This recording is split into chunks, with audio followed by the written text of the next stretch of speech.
हमने modern India को पढ़ना शुरू किया था, उसी सीरीज में मैं आपको बता रही थी कैसे पुर्तगाल, डच, फ्रांसीसी, British east India company India पर हावी होना शुरू हुए। जो इंडिया अनाथ हो चुका था उस पर अपना वर्चस्व स्थापित करने की कोशिश कर रहे थे कि आने वाले टाइम में कौन इंडिया पर राज करेगा। और BEIC, British east India company, सबको दबाकर सब पे ऊपर हावी होना शुरू हो गई थी। तो उसी सीरीज में हमने लास्ट क्लास में बात की थी बंगाल के गवर्नर जनरल के ऊपर कि अब क्या हुआ कि वहाँ से जो भी यहाँ पे कंपनीज बन रही थी या जो भी उस इंडिया को राज करने के लिए एक एक पर्सन को भेजना शुरू किया। पहले क्या बनते थे, सिर्फ गवर्नर बनाए जाते थे। गवर्नर बेसिकली क्या होता है, जो गवर्न करेगा, मतलब केयर टेकर की तरह काम करेगा उस एरिया की। तो 3 जो है मुख्य प्रेसिडेंसी थी, कौन कौन सी, बंगाल, जो मेनली कलकत्ता आएगा, मद्रास और बम्बई, उन तीनों के लिए अलग अलग गवर्नर बनाते थे। लेकिन फिर तीनों के हेड के रूप में एक गवर्नर को बनाना शुरू किया जो कि क्या कहलाए, बंगाल के गवर्नर जनरल। मतलब तीनों में अलग अलग एक एक गवर्नर होगा, लेकिन तीनों का जो डिसीजन मेकर माना जाएगा वो कौन बनेगा, बंगाल का गवर्नर जनरल। ये हमने लास्ट क्लास में पढ़े थे और किसने क्या क्या काम किया वो भी डिटेल में पढ़ा था। किसी ने नहीं देखा है तो आप मॉडर्न हिस्ट्री की प्लेलिस्ट में जाकर ये सारी क्लासेस को सीरीज वाइज देखना, तभी आपको चीज़ें जो है बहुत जल्दी क्लियर होनी शुरू होंगी। तो सबसे पहला एक थोड़ा सा पिछला बता देती हूँ। वॉरेन हेस्टिंग्स बना। सबसे पहले जो है क्लाइव क्या था, गवर्नर था जिसने द्वैध शासन को शुरू किया था। द्वैध शासन मेनली क्या था उसमें आपको डिटेल में समझ में आएगा लास्ट क्लास में। उसमें क्या था, जो मेन काम होते थे जैसे विदेश संबंध, विदेश के साथ नीतियां, पैसा, वित्त, फाइनेंस और सेना, ये तीनों कौन देखती थी, BEIC। बाकी के सारे काम जो एक नाम का राजा बनाया हुआ था वो देखता था। तो सबसे पहले वॉरेन हेस्टिंग्स बंगाल का गवर्नर बनता है, गवर्नर जनरल, जो क्या करता है, द्वैध शासन की समाप्ति करता है। इसके अलावा कोर्ट बनाता है, पहला समाचार पत्र द बंगाल गजट, वो भी इसके टाइम में पब्लिश हुआ। ऐसे ही नेक्स्ट लॉर्ड कॉर्नवेलिस आता है। सर लॉर्ड कॉर्नवेलिस भी बहुत सारे काम करते हैं, IAS IPS का जनक इन्हें माना जाता है। उसके बाद सर जॉन शोर, जो बहुत ज़्यादा काम नहीं करता, सिर्फ तटस्थता की नीति अपनाता है, अहस्तक्षेप, कि मैं कोई भी हस्तक्षेप नहीं करूंगा, जो चल रहा है जैसे चलता रहता है। देन लॉर्ड वेल्जली, जो कि जो IAS IPS होते हैं उनकी ट्रेनिंग के लिए कॉलेज बनाता है कलकत्ता में।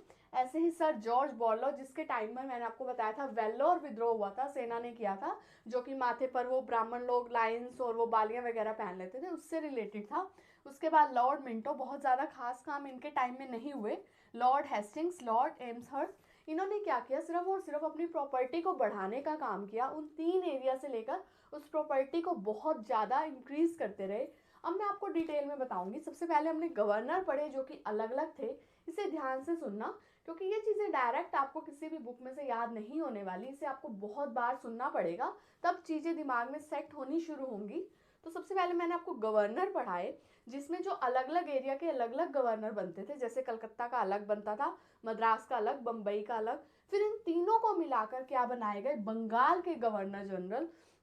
अब हम पढ़ेंगे भारत के गवर्नर जनरल। अब इनकी प्रॉपर्टी बढ़नी शुरू हो गई है, बहुत सारे युद्ध हमने देख लिए, किसी के टाइम में फर्स्ट हुआ, किसी के टाइम में आंग्ल मैसूर सेकंड युद्ध हुआ, इस तरह के युद्ध चलते जा रहे हैं। तो उससे क्या हो रहा है, प्रॉपर्टी बेसिकली इनकी बढ़ गई। अब क्या बनेंगे, भारत के गवर्नर जनरल।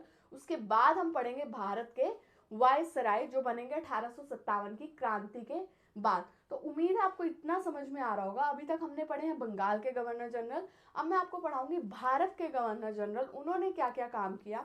ये चीज़ें बहुत जल्दी आपको समझ में नहीं आएंगी, एक बार इसे बोर्ड पर देखना, शायद आपको धीरे धीरे इस वीडियो को 1 से 2 बार सुनना, उसके बाद किसी बुक में से पढ़ना, तभी आपको ये समझ में आनी शुरू होंगी। पर मैं इसको आपको बोर्ड पर बता देती हूँ कि सबसे पहले कौन बने थे गवर्नर, जो कि कलकत्ता, बम्बई और मद्रास के अलग अलग थे।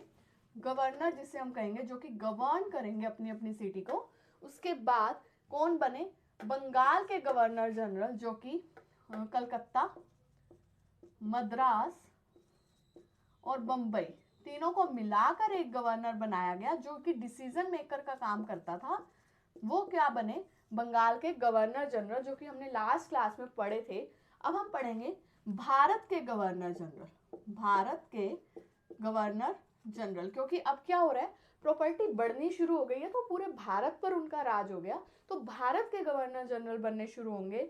और उसके बाद 1857 की क्रांति होगी, जिसके बाद कौन बनने शुरू होंगे, 1857 की क्रांति के बाद पर्सन्स वही रहेंगे, काम वैसे के वैसे ही चलेंगे, लेकिन जो उनकी कमांड है वो BEIC से हट जाएगी और महारानी ब्रिटेन के हाथ में सीधा शासन आ जाएगा, जिसे हम कहेंगे क्राउन का शासन। और फिर क्या बनेंगे, भारत के वायसराय। इस चारों चीजें जो है अलग अलग हैं, इसे मिक्स मत करना।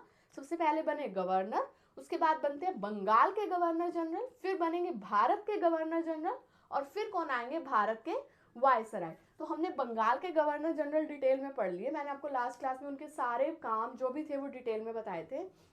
आज जो हम पढ़ेंगे वो हम पढ़ेंगे भारत के गवर्नर जनरल, वो कौन कौन आए और उन्होंने क्या क्या काम किया। तो वीडियो को एंड तक देखना। ये है भारत के गवर्नर जनरल, जिसमें पहला बनकर आता है लॉर्ड विलियम बेंटिक। अब ये क्या क्या काम करेगा इसे ध्यान से सुनना। अब आपको बंगाल के गवर्नर जनरल भी पता है, तो अगर पूछ ले बंगाल का अंतिम गवर्नर जनरल तो वो भी लॉर्ड विलियम बेंटिक था। और भारत का प्रथम गवर्नर जनरल पूछ ले, अभी वायसराय की बात नहीं हो रही है, सिर्फ गवर्नर जनरल की बात हो रही है। वायसराय बनेंगे 1857 की क्रांति के बाद। तो अभी हम कहाँ चल रहे हैं, 1828 में। तो चीजों को डेट से भी रिलेट करके याद करने की कोशिश किया करो। जैसे अगर हमें डेट से याद है तो हम इजिली बता सकते हैं प्लासी का युद्ध, बक्सर का युद्ध, इलाहाबाद की संधि, उस टाइम पर कौन था, क्लाइव काम कर रहा था, हेक्टर मुनरो बक्सर के युद्ध में था, और फिर से वो आता है। तो ये सारी चीजें डेट के अकॉर्डिंग रिलेट करके याद किया करो।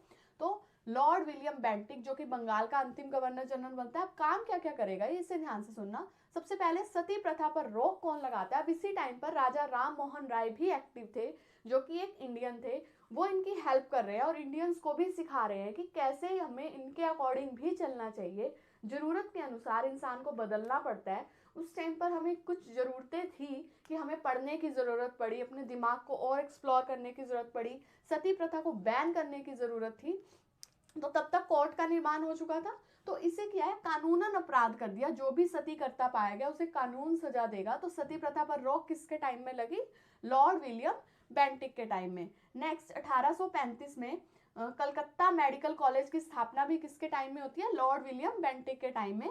Lord Macaulay, father of English education जिसे हम कहते हैं, वो कौन था, लॉर्ड मैकाले। अब ये क्या काम करता है, ये डिसाइड करते हैं कि इंडियंस को भी कुछ पढ़ाया जाए, सिखाया जाए। मतलब शिक्षा में जो सुधार का काम होता है वो भी किसके टाइम में होता है, लॉर्ड विलियम बेंटिक के टाइम में। अब 1813 में क्या होता है, ये डिसाइड कर देते हैं कि इंडियंस की एजुकेशन पर भी हम 1 लाख रुपया खर्च करेंगे। लेकिन ये जो है काम शुरू नहीं होता, सिर्फ एक पारित हो जाता है कि हम ये 1 लाख रुपया लगाएंगे। फिर क्या क्वेश्चंस पुट होते हैं, कौन पढ़ेगा, किसे पढ़ाएंगे और क्या पढ़ाएंगे। तो इन क्वेश्चंस के जो आंसर देता है वो देता है लॉर्ड मैकाले, किसके टाइम में आकर, विलियम बेंटिक के टाइम में आकर, जिसे हम फादर ऑफ इंग्लिश एजुकेशन भी कहते हैं। किसको, लॉर्ड मैकाले को फादर ऑफ इंग्लिश एजुकेशन। अब क्या पढ़ाएं, सबसे पहले उन्होंने आंसर दिया क्या पढ़ाने का, कि इंडियंस को थोड़ा बहुत मैथ और साइंस सिखा दो, जो कि हम, क्योंकि अब लगातार काम बढ़ता जा रहा है तो वो काम सारा बाहर के लोग आके नहीं करेंगे, तो इंडियंस की भी उन्हें ज़रूरत पड़नी शुरू हुई। अब ये जब तक ऐसे रहेंगे, जब तक सिर्फ संस्कृत के वेद और ये सब पढ़ते रहेंगे, तो उन्हें लगा हमें इसकी ज़रूरत नहीं है, थोड़ा बहुत मैथ साइंस ये सब सिखा दो। क्या पढ़ाएं का आंसर मिल गया। उसके बाद क्या किस में पढ़ाएं, मतलब किस चीज़ को पढ़ाया जाए, तो इंग्लिश मीडियम में पढ़ा दो। उसके बाद किसे पढ़ाएं, किसे का आंसर था, अमीर लोगों को पढ़ा दो, जिसे हम कहते थे निस्पंदन का सिद्धांत इन्होंने अपनाया। निस्पंदन मतलब अमीरों को पढ़ा दो, जिससे धीरे धीरे धीरे धीरे छलनी की तरह काम करके वो थोड़ा बहुत ज्ञान जो है गरीबों तक भी पहुंच जाएगा, क्योंकि अमीर गरीब उस टाइम पर भी थे। उससे क्या हुआ, जैसे किसी ने बोला कि कम हेयर, तो थोड़ा बहुत वो अमीर ने अपने जाके नौकर से बात की, तो वो नौकर जाके घर पे बात करेगा, उसे थोड़ा समझ आने लगेगा। तो वो था निस्पंदन का सिद्धांत, कि छलनी से वो थोड़ी बहुत इंग्लिश छट छट के जो है गरीबों तक भी पहुंच जाएगी। तो ये तीनों क्वेश्चंस के आंसर किसने दिए, लॉर्ड मैकाले ने। बहुत बार एग्जाम में क्वेश्चन बनता है फादर ऑफ इंग्लिश एजुकेशन किसे कहा जाता है, तो वो है लॉर्ड मैकाले। किसके टाइम में आया था, लॉर्ड विलियम बेंटिक के टाइम में। उसके बाद नेक्स्ट आता है लॉर्ड चार्ल्स मैटकॉफ। इसको ध्यान से पढ़ना, अब इनके बहुत ज्यादा काम नहीं है, सिर्फ थोड़े थोड़े से काम होंगे इनके। लॉर्ड चार्ल्स मैटकॉफ जो आता है 35 से 36 के बीच में, प्रेस का मुक्तिदाता। 1 साल के लिए आया लेकिन इंडिया को प्रेस से मुक्ति दे गया। अब आप आगे वाले टाइम में देखोगे, जब हम मॉडर्न इंडिया को डिटेल में पढ़ना शुरू कर देंगे, उसमें आप देखोगे जो प्रेस है वो बहुत इंपॉर्टेंट रोल प्ले करेगा, कि किसी भी तक कुछ पहुंचाने में, अपने विचार प्रकट करने में, और ये सब क्या काम करेगा, प्रेस काम करेगा। तो प्रेस का मुक्तिदाता किसे माना जाता है, लॉर्ड चार्ल्स मैटकॉफ। नेक्स्ट है लॉर्ड ऑकलैंड, 36 से 42 तक आता है। प्रथम आंग्ल अफगान युद्ध इसके टाइम में होता है। तो अब धीरे धीरे टेरिटरी बढ़ रही है, युद्ध शुरू हो रहे हैं, उसी से टेरिटरी बढ़ेगी और सारे के सारे ये काम करते हुए चलेंगे। अब आगे बढ़ते हैं और कौन कौन से जो है भारत के गवर्नर जनरल बने। नेक्स्ट जो भारत का गवर्नर जनरल बन के आया वो था लॉर्ड एलन बेरो। उसने क्या किया, दास प्रथा का उन्मूलन किया। इंडिया में जो है दास प्रथा चल रही थी। क्या होता था, कोई भी अगर किसी का दास बन गया तो वो लगातार जो है उसी का ही दास बनकर रहेगा, आगे आगे पीढ़ियां भी उसकी दास चलती रहेंगी। तो ऐसे कई कई साल तक वो गुलाम बनकर रहते थे। तो दास प्रथा का उन्मूलन किसने किया, लॉर्ड एलिन बरो। इन्होंने बहुत अच्छे काम भी किए इंडिया के लिए, जैसे इन्हें कोर्ट की समझ दी जो नहीं थी, बहुत अच्छे काम भी किए। उसके अलावा लॉर्ड हार्डिंग प्रथम, अभी प्रथम आया इसका मतलब सेकंड भी आएगा आगे, 1844 से 48। इसने क्या किया, नर बलि पर प्रतिबंध लगाया। उसमें क्या था, इंडियन कल्चर के अकॉर्डिंग कोई ऐसा कल्चर था जिसमें आदमी की बलि देनी होती थी, तो उस पर प्रतिबंध किसने लगाया, लॉर्ड हार्डिंग प्रथम ने। इनके छोटे छोटे से काम है। अब most important person Lord Dalhousie, जो कि बहुत बार एग्जाम जो है इसको टारगेट करके ही क्वेश्चन पूछता है। लॉर्ड डलहौजी ने बहुत अच्छे काम भी किए और बहुत चालाक इंसान था, बहुत ज्यादा इंडियन का शोषण भी इसने किया। तो सबसे पहले तो इसने आते साथ अपना जो कोहिनूर हीरा था जो कि इंडिया का है वो कहाँ भेज दिया, महारानी ब्रिटेन को भेज दिया। जो महारानी विक्टोरिया थी उसके अभी भी ताज में वो जो है वो हीरा लगा हुआ है। उसके अलावा इनाम कमीशन की शुरुआत की। इनाम कमीशन क्या था, कुछ ऐसा नहीं था कि वो इनाम देगा। इसने ऐसी ऐसी रियासतें ढूंढनी शुरू करी जिनका कोई भी मालिक नहीं था, जो ऐसे ही बेकार पड़ी थी रियासतें, उनको ढूंढना शुरू किया और उन्हें अपने अंडर ले लिया। जैसे छोटे छोटे गांव थे, वो अपनी कमाई कर रहे थे, किसी को टैक्स नहीं देते थे, सिर्फ बहुत गरीबी में या जैसे भी अपना सिर्फ खान पान चला रहे थे, उनको ले लिया, उनको अपने अंडर ले लिया और उनसे टैक्स लेना शुरू कर दिया। वो था इनाम कमीशन। किसने चलाया, लॉर्ड डलहौजी ने। नेक्स्ट हड़प की नीति अपनाई, डॉक्ट्रिन ऑफ लैप्स। इसमें क्या था, हड़प की नीति में किसी भी राजा का अगर कोई भी पुत्र वारिस नहीं होता, कोई भी पुत्र नहीं होता, कोई भी बेटा नहीं होता, तो उसकी जो जमीन है वो किसको मिल जाएगी, बीईआईसी को मिल जाएगी। अब ऐसे बहुत सारे राजा होते थे, उन्हें पहले ही उनकी शादी के 1 साल के अंदर अंदर ही मरवा देते थे और सिर्फ बेटियां रह जाती थी और क्या कहते थे, उनकी जमीन को खुद हड़प लेते थे। तो हड़प की नीति किसने चलाई थी, लॉर्ड डलहौजी ने। और ऐसी बहुत सारी रियासतों पर कब्जा कर लिया। तभी तो ये भारत के वायसराय बनने शुरू हुए थे, भारत के गवर्नर जनरल बनने शुरू हुए थे, सॉरी, क्योंकि ये भारत को लगातार अपनी जो है एरिया बढ़ाते जा रहे थे। अब उसके बाद अवध को इन्होंने लूटा, अवध को कुशासन का आरोप लगा दिया अवध पर। उसके अलावा सिक्किम पर कहा कि हमारे 2 अंग्रेज डॉक्टरों के साथ इंडियंस ने बदतमीजी की है, इसलिए हम अवध को लूटेंगे। ऐसे इलीगल लॉजिक, जिनका कोई लॉजिक ही नहीं था, ऐसे इलीगल तरीके से जो है सारे के सारे एरिया को लूटते जा रहे हैं। वुड डिस्पैच आया जिसने बहुत अच्छा काम भी किया इंडिया के लिए, इंडिया की शिक्षा के सुधार के लिए इसने काम करने शुरू किए।